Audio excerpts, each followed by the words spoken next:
Hello students, मैं विवेक sir आप सभी का ज्ञान सागर के इस प्लेटफॉर्म पर हार्दिक स्वागत करता हूं। तो पिछली वीडियो में हमने आपको बताया था कि ग्रामीण बैंकों का पूरा नोटिफिकेशन जारी हो चुका है। तो जो भी विद्यार्थी बैंकों में अपने भविष्य को निखारना चाहते हैं, बनाना चाहते हैं, वो बहुत अच्छे से इस वीडियो को पूरा देखेंगे, ठीक है। और ज्यादा से ज्यादा विद्यार्थियों को शेयर करेंगे, वीडियो को लाइक जरूर कर दीजिएगा और कमेंट कर हमें कोई भी अगर आपको समस्या हो तो जरूर बताइएगा, ठीक है। और पूरी वीडियो अगर आपको बहुत अच्छे से समझ में आ जाए ना, तो भी कमेंट करके हमें जानकारी जरूर दीजिएगा, जिससे अगला नोटिफिकेशन आने पर हम और डिटेल से उस नोटिफिकेशन को समझा पाए, ठीक है।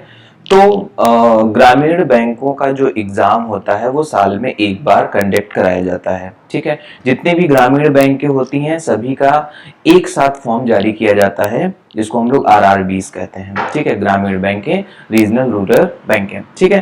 तो बहुत ध्यान से सारी डिटेल को समझिएगा। तो देखिए जल्दी से छोटा सा वीडियो बनाएंगे और पूरी जानकारी को समझ लेंगे, ठीक। कौन से विद्यार्थी फॉर्म को भर सकते हैं, एलिजिबिलिटी क्राइटेरिया क्या है, क्वालिफिकेशन क्राइटेरिया क्या है, एज लिमिट क्या है, ठीक है। फीस पेमेंट कितना है, एग्जाम का पैटर्न कितना है, ठीक है। और कितनी पोस्टें आई हैं और कहां पर सेंटर रहने वाला है एग्जाम का, ये सारी जानकारी को समझने के लिए आप पूरी वीडियो को बहुत ध्यान से देखिएगा और बहुत सारी जानकारी आपको समझ में आ जाएगी। तो सबसे पहला पॉइंट, ठीक है, इंपॉर्टेंट डेट्स क्या है, ठीक है। क्योंकि तय समय में सारी चीजें निर्धारित है, एग्जाम का पूरा शेड्यूल डिसाइडेड है, उसी के अकॉर्डिंग सारी चीजें चलने वाली हैं, ठीक है ना। तो आप बहुत ध्यान से इस चीज को समझिए कि इंपॉर्टेंट डेट्स, ठीक है। तो ये देखिए इंपॉर्टेंट डेट्स, सबसे पहले आप ऊपर देखिए ध्यान से, तो आपको दिखाई देगा एप्लीकेशन जो बिगिन हो रहा है वो 1 जुलाई से स्टार्ट हो रहा है, ठीक है। और लास्ट डेट जो है वो 21/7 मतलब 21 जुलाई को खत्म हो जाएगा। तो 21 दिन आप फॉर्म को भर सकते हो। फीस पेमेंट की जो लास्ट डेट है ना, पेमेंट जो करना है आपको, वो भी 21 तारीख लास्ट डेट है, ठीक है। प्री एग्जाम जो पहला एग्जाम होना है आपका वो 24 से 29 अगस्त के बीच की डेट दी गई है, ठीक है ना। बहुत ध्यान से इसको समझेंगे सभी लोग। प्री एग्जाम की ट्रेनिंग की डेट है वो, ठीक है, अगस्त लास्ट में, ठीक। एग्जाम डेट प्रीलिम्स का जो है ना वो सितंबर और अक्टूबर के मध्य में होना है, ठीक है। सितंबर लास्ट या अक्टूबर स्टार्टिंग, ठीक। तो एडमिट कार्ड उसका उसी से पहले अवेलेबल हो जाएगा। तो ये इंपॉर्टेंट डेट्स हैं, ठीक है। बहुत ध्यान से देखेंगे सभी लोग कि सबसे पहले 1 से 22 जुलाई तक आपको फॉर्म भरना है। अगस्त के लास्ट में कुछ विद्यार्थियों की जो ट्रेनिंग होती है, प्री एग्जाम की ट्रेनिंग, वो होनी है, ठीक है। और अक्टूबर और सितंबर के आसपास आपके एग्जाम्स होने हैं, ठीक है, सितंबर अक्टूबर में। तो ये आपकी कुछ इंपॉर्टेंट डेट्स थी, ठीक। इसको बाद में हम फिर से आपको दिखा देंगे। आइए तुरंत ये देखते हैं कि अब ये जो डेट है ना, इस बीच में कौन फॉर्म भर पाएगा। तो एज की एलिजिबिलिटी क्राइटेरिया को आप तुरंत देखिए, ठीक है। पहले आप जरा इसको बहुत ध्यान से देखिए एक बार। एज एलिजिबिलिटी क्राइटेरिया इसमें भी आपको दिखा रहा है। एज लिमिट जो है ना वो मिनिमम एज 18 है, ठीक है ना। और मैक्सिमम एज जो है 28 है। ध्यान रखिएगा जो ऑफिस असिस्टेंट का पेपर है ना, मींस जिसको हम लोग क्लर्क लेवल मानते हैं, वो 18 से 28 है, ठीक है ना। लेकिन जो ऑफिसर स्केल फर्स्ट है, officer scale first, second, third ऐसे करके है ना, उसमें केवल ऑफिसर स्केल फर्स्ट भरा जा सकता है। सेकंड और थर्ड के लिए उसमें एक्सपीरियंस मांगते हैं, ठीक है। तो ऑफिसर स्केल फर्स्ट यानी पीओ का जो एग्जाम है उसके लिए एज की जो लिमिट है ना वो 18 से 30 है, ठीक है ना। तो उसमें 2 साल ज्यादा होता है, तो इसमें 18 से 28 है ऑफिस असिस्टेंट, और ऑफिसर स्केल फर्स्ट में 18 से 30 तक होगी, ठीक है ना। तो एज एलिजिबिलिटी देख लीजिए ध्यान से। अच्छा, कुछ चीजें और इसमें समझ लीजिए आप। चौथे नंबर पे देखिए ऑफिस असिस्टेंट का लिखा होगा 18 से 28, जबकि उसके ठीक पहले तीसरे नंबर पर ऑफिसर स्केल असिस्टेंट मैनेजर जो लिखा है वो 18 से 30 है। किस ईयर के बीच में वो एज होनी चाहिए वो भी मेंशन है, बहुत ध्यान से देखिएगा। जो क्लर्क है ना उसकी जो डेट मतलब जो ईयर है वो 92 से 2002 के मध्य में होना चाहिए, ठीक है ना।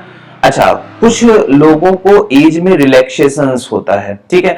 एससी कैंडिडेट और एसटी कैंडिडेट का जो रिलैक्सेशन है वो 5 साल का है, ओबीसी कैंडिडेट का 3 साल का है, ठीक है। डिसएबिलिटी एक्ट जो 2016 है उसके तहत अगर कोई भी इस तरीके का है तो उसको 10 साल की एज रिलैक्सेशंस होगा। एक्स सर्विसमैन जो होंगे उनको 3 साल का होगा, ठीक है। एक्स सर्विसमैन में जो डिसेबल कैंडिडेट्स होंगे उनको 8 साल का होगा। एक्स सर्विसमैन में जो ऑफिसर पोस्ट से हुए हैं वो 5 ईयर का एज रिलैक्सेशन पाएंगे, ठीक है ना। तो ये एज रिलैक्सेशन का पूरा पैराग्राफ है, इसको बहुत अच्छे से आप रीड कर सकते हो, स्क्रीनशॉट लेकर अब देख सकते हैं, ठीक है ना।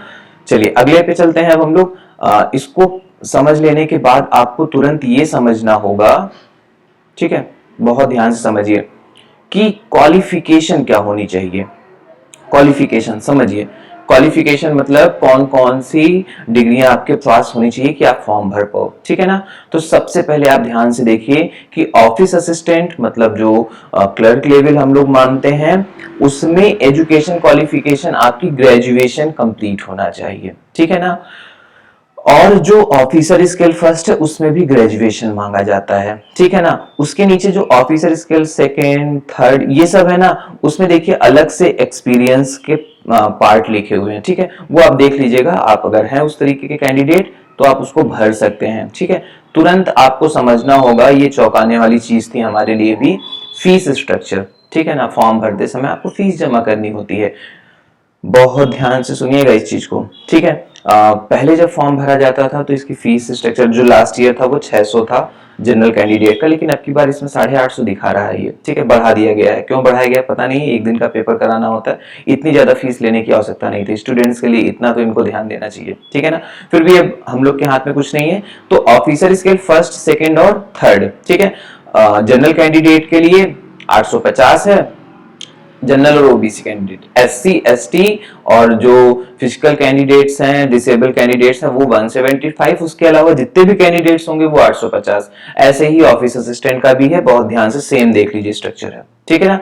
अच्छा अगले पार्ट पे आ जाइए, तो इंपॉर्टेंट एग्जाम की डेट ये हमने आपको स्टार्टिंग में ही समझा दी थी, ठीक है ना। इंपॉर्टेंट एग्जाम की डेट में अगर आप ध्यान से देखोगे ना तो आपको तुरंत समझ में आएगा इसमें कि सबसे पहले ऑनलाइन फॉर्म 1 से 21 तारीख तक, ठीक है ना। उसके बाद वो जो फीस स्ट्रक्चर है वो, ठीक है। उसके बाद जो ट्रेनिंग है वो, ठीक है। ऑनलाइन एग्जाम ध्यान रखेगा, सितंबर अक्टूबर की डेट अभी से है, मतलब मेंशन है, उसी ड्यूरेशन में होने वाली किसी न किसी डेट पे। और बहुत इंपॉर्टेंट कि जो मेंस का पेपर है ना वो भी ठीक 20 से 25 दिन के गैप में हो जाएगा उसके बाद, ठीक है। क्योंकि देखिए नीचे सबसे जो डेट लिखी हुई ना, allotment for officer scale first and interview वगैरह, ठीक है ना, तो वो जनवरी में लिखा हुआ है, जनवरी 21 में होना, ध्यान रखिएगा। असिस्टेंट मतलब क्लर्क वाले में प्री मेंस बस 2 स्टेप्स होंगे, ठीक है ना, ये केवल 2 स्टेप्स होते हैं। लेकिन जो ऑफिसर स्केल फर्स्ट होगा उसमें प्री होगा, उसके बाद उसमें मेंस होगा, ठीक है, और उसके बाद उसमें इंटरव्यू की प्रक्रिया भी होती है। तो ऑफिसर स्केल फर्स्ट में इंटरव्यू होगा, ऑफिस असिस्टेंट में इंटरव्यू नहीं होगा। चलो सेंटर कहां कहां पर आप जाके एग्जाम को दे पाएंगे, ठीक है, कहां कहां सेंटर भर पाएंगे, तो सेंटर देख लीजिए ये, ठीक है। प्री का सेंटर है पहले और फिर मेंस का सेंटर बाद में लिखा हुआ है, ठीक है। आगरा अलीगढ़ इलाहाबाद बरेली इस तरीके से ये प्री के सेंटर है आपके, कानपुर लखनऊ वगैरह झांसी है, ठीक है। और मेंस का सेंटर केवल स्टेट में 3 जगह बनेगा, इलाहाबाद कानपुर और लखनऊ, ठीक है, ये ध्यान रखिएगा। ठीक, आइए अगला पॉइंट समझते हैं, क्लर्क की पोस्ट।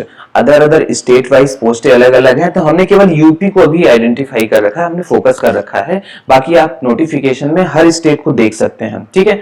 अगल बगल के किसी स्टेट से भी फॉर्म को भरा जा सकता है, वहां की लोकल लैंग्वेज चाहिए, ठीक है।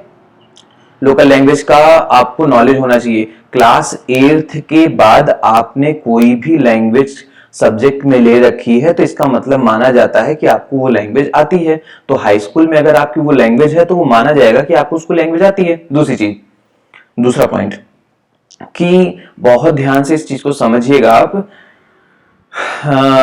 ज्वाइनिंग के बाद 6 महीने का समय मिलेगा आपको लैंग्वेज को सीखने का, ठीक है। मान लीजिए कोई कहीं पर आपने ऐसी जगह भर दिया कि आपको उसकी लैंग्वेज नहीं आती थी, थोड़ी बहुत आती थी, तो ऐसा नहीं कि आपको ज्वाइनिंग नहीं दी जाएगी, आपको ज्वाइनिंग दे दी जाएगी और 6 महीने का समय भी दिया जाएगा साथ में, 6 महीने आपके पास सीखने का समय होगा उसको, ठीक है। तो ये ध्यान रखिएगा कि 8th के बाद अगर कोई लैंग्वेज आपने पढ़ी है तो आपको माना जाता है वो लोकल लैंग्वेज आती है, आपको किसी प्रकार का कोई रिस्ट्रिक्शन नहीं है, आप फॉर्म भर सकते हो। और नहीं भी आती है लोकल लैंग्वेज ना तो उस स्टेट का भी फॉर्म आप भर सकते हो, बशर्ते आप ध्यान रखिएगा कि अगले 6 महीने में आपको ज्वाइनिंग के बाद उसको लैंग्वेज को सीखना होगा, ठीक है ना। तो चलिए आ जाइए एग्जाम पैटर्न देख लेते हैं हम लोग। क्लर्क की पोस्ट सबसे पहले, ठीक है। ये देखिए क्लर्क की पोस्ट उत्तर प्रदेश, नीचे से तीसरा नंबर आपको दिखाई दे रहा होगा।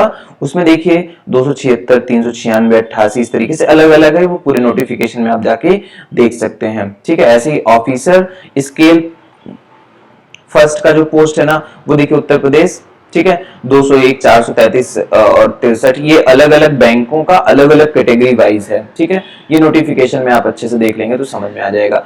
एग्जाम पैटर्न सबसे इंपॉर्टेंट पार्ट, बहुत ध्यान से देखिए। ऑफिस असिस्टेंट का प्री मेंस और ऑफिसर स्केल का प्री मेंस, ठीक है। उसमें इंटरव्यू भी होगा तो वो बाद में। ऑफिसर स्केल का प्री मेंस, सबका पैटर्न देख लीजिए, ये देखिए, ठीक है, बहुत ध्यान से। सबसे पहले ऑफिस असिस्टेंट देख लीजिए, उसमें दो सब्जेक्ट आने हैं। देखो प्री कोई भी हो, चाहे ऑफिस असिस्टेंट हो चाहे ऑफिसर स्केल फर्स्ट हो, दोनों एग्जाम, ठीक है। चाहे ऑफिस असिस्टेंट हो चाहे आपका पीओ हो, दोनों में प्री फिक्स है, कॉमन है। रीजनिंग 40 क्वेश्चन 40 नंबर और मैथ्स 40 क्वेश्चन 40। वो विद्यार्थियों के लिए बहुत अच्छा है जो अंग्रेजी से भागते हैं, ठीक है ना, वो इसको ट्राई कर सकते हैं, क्योंकि इसमें इंग्लिश बाद में ऑप्शन में है। वो इंग्लिश के साथ में हिंदी का पेपर दे सकते हैं। इंग्लिश नहीं देना है तो वो हिंदी दे सकते हैं, हिंदी नहीं देना है तो इंग्लिश दे सकते हैं। दोनों लैंग्वेज में कोई एक लैंग्वेज उनको देनी होती है, ठीक है। तो प्री में तो कुछ भी नहीं है, मैथ्स और रीजनिंग का ही पोर्शन है, दो ही पोर्शन है। 40-40 क्वेश्चन, 40-40 नंबर, 80-80 का 45 मिनट में, 45 मिनट में 80 क्वेश्चन। ऑफिसर स्केल फर्स्ट में भी 45 मिनट में 80 क्वेश्चन 80 नंबर, ठीक है ना। तो ये हो गया प्री। क्वालिफाई होने के बाद मेंस, मेंस में आपके हो जाएंगे 5 सब्जेक्ट, ठीक है। रीजनिंग, कंप्यूटर, ठीक है, जीए, लैंग्वेज और मैथमेटिक्स, ठीक है। देखो रीजनिंग और मैथ तो पहले से थी, बस 3 चीजें और जुड़ जाएंगी, कंप्यूटर, जीए और लैंग्वेज। लैंग्वेज में ऑप्शन हिंदी और इंग्लिश का होता है, ठीक है, ये 3 चीजें, ठीक। हर पोर्शन 40-40 नंबर का होगा, 40-40-40-40-40, ठीक है ना। ध्यान रखिएगा, बस इतना ध्यान रखिएगा कि मैथ्स और रीजनिंग में 50-50 क्वेश्चन होंगे और कंप्यूटर में 20 क्वेश्चन, बाकी दोनों पोर्शन में 40-40 क्वेश्चन। ये सामने सब लिखा हुआ है, ठीक है ना। 2-2 घंटे का पेपर होगा, 2 घंटे में 200 क्वेश्चन 200 नंबर, ठीक है ना। इसका भी ऑफिसर स्केल का भी 2 घंटे 200 क्वेश्चन 200 नंबर, ठीक है ना। तो ये पूरी जानकारी हो गई आपकी एग्जाम पैटर्न की, ठीक है। तो हमने सारी चीजें आपको बता दी। एक बार फिर से सभी लोग बहुत अच्छे से ध्यान रखिएगा इंपॉर्टेंट डेट को, ठीक है ना। 1 तारीख से 21 तारीख के बीच में, और एग्जाम की डेट है सितंबर-अक्टूबर, ठीक है। एप्लीकेशन फीस 850, 18 से 28 तक ऑफिस असिस्टेंट, 18 से 30 तक आपकी होगी ऑफिसर स्केल फर्स्ट की, ठीक है ना। तो सारी जानकारी, किसी भी विद्यार्थी को इन सभी जानकारियों में किसी प्रकार की समस्या समझ में आए, तुरंत कमेंट बॉक्स में मैसेज करिएगा, या जो नीचे नंबर स्क्रॉल हो रहा है इस पे आप कॉल करके या बात करके हमसे सारी जानकारी को फिर से पूछ सकते हैं, ठीक है। अच्छा, बहुत ध्यान रखिएगा सभी लोग, इसका अलग से हम लोग बैच स्टार्ट करने वाले हैं, ठीक है ना। वो जो एप्लीकेशन है उसमें हमने वो क्रिएट करवा दिया है अपनी टीम से, और आप देखोगे ना तो उसमें आरआरबी बैंक करके एक अलग से बैच क्रिएट हो गया है, ठीक है ना। मंडे से उसकी क्लासेस हम लोग स्टार्ट करेंगे। तो प्री में केवल 2 सब्जेक्ट आने, मैथ्स और रीजनिंग, तो हम लोग मैथ्स और रीजनिंग का ही उसमें केवल 2 क्लासेस करने वाले हैं, ठीक है। 2 महीने का समय है, 2 महीने से ज्यादा का समय है, बहुत अच्छे से उसको कवर करने वाले हैं। मैथ्स रीजनिंग का पूरा कंप्लीट पार्ट इस तरीके से कि प्री और मेंस दोनों में काम कर जाए, ठीक है ना। तो बहुत ज्यादा से ज्यादा विद्यार्थियों तक इस चीज को आप पहुंचा दीजिए, और सारे विद्यार्थियों से आप अगर बात कर सके, जो जिससे बात कर सके, आपस में कन्वर्सेशन कर लीजिए और डिस्कस कर लीजिए, जो भी समस्या हो मेरे से डिस्कस कर लीजिए, ठीक है ना। तब तक ध्यान रखिए, मिलते हैं हम लोग आरआरबी के बैच में, ठीक है। ओके।